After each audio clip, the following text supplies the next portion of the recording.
So it became important for us to come round and dialogue with you, talk with you as our brothers and sisters.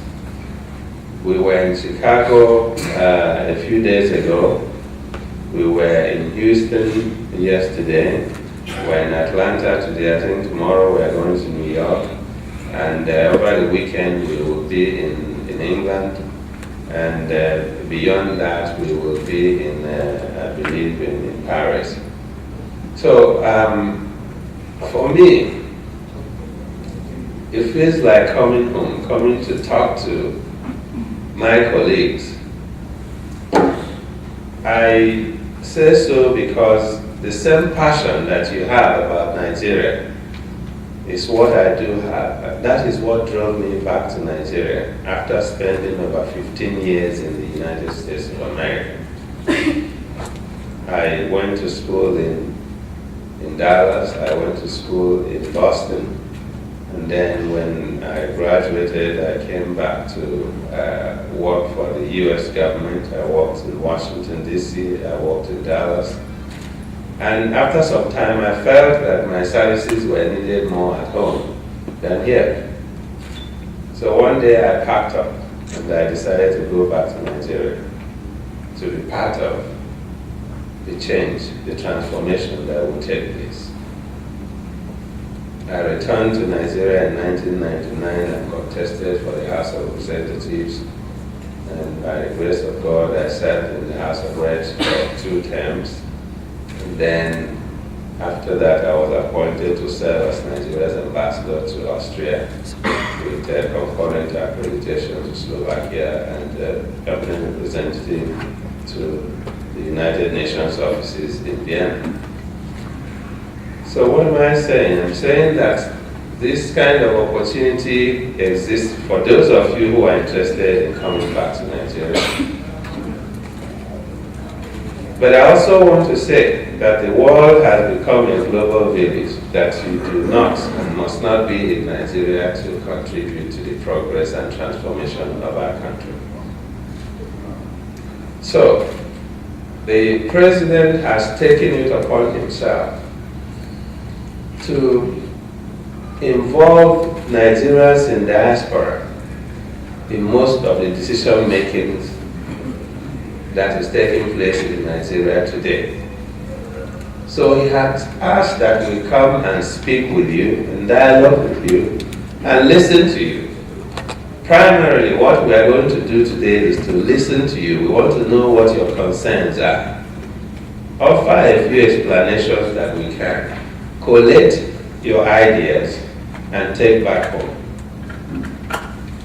I want to assure you that the president is looking very seriously at Nigerians in diaspora, at those who can make the required and the necessary difference in Nigeria.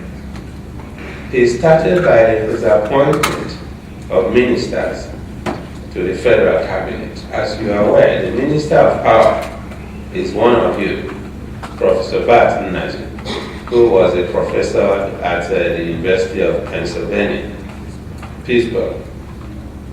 He also appointed the Minister of Agriculture, who had lived, for quite some time, for a very long time in the United States. And of course, Dr. Ngozi Okonjo-Iweala, who has been out here in Washington almost all her adult years. And I believe the Minister of Environment, who also had lived out here for quite some time. So what am I saying? I'm saying that the president wants to identify the talents that Nigeria has in diaspora and to put them to use. So he has asked us to come and talk to you. As you are aware, Nigeria's parliament has passed the Diaspora Commission Bill, which is now an act because it has been signed by the president.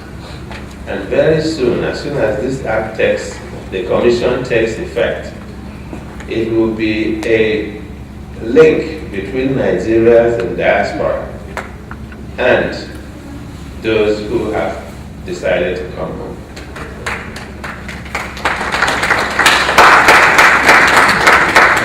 And I can assure you that the president, in his magnanimous nature would appoint a diasporic to head that commission. Because he wants those who understand, he wants to place square pegs in square holes. Yes, we have made some mistakes in some of our decisions, but we are human beings, we are not imperfect.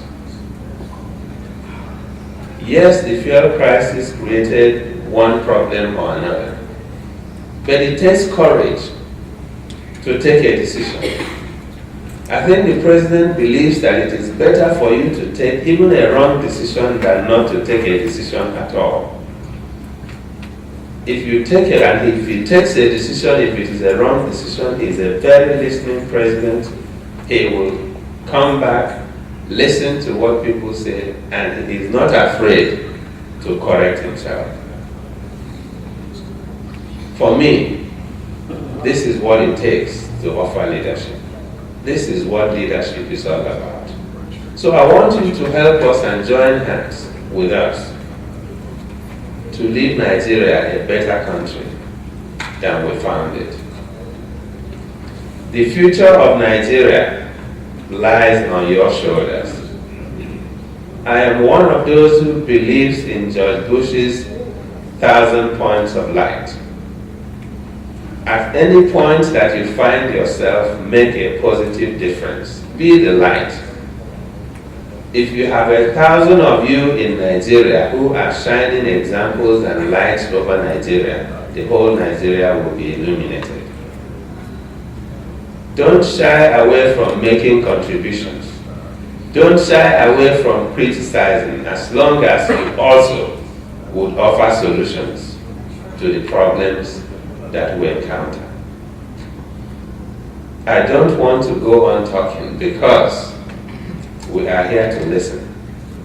So I'm going to call on the Minister of State for Foreign Affairs, Professor Viola Onwolere, who heads the Foreign Relations Committee of the Presidential Committee on Intervention Subsidy. Please welcome Professor Ugokwe.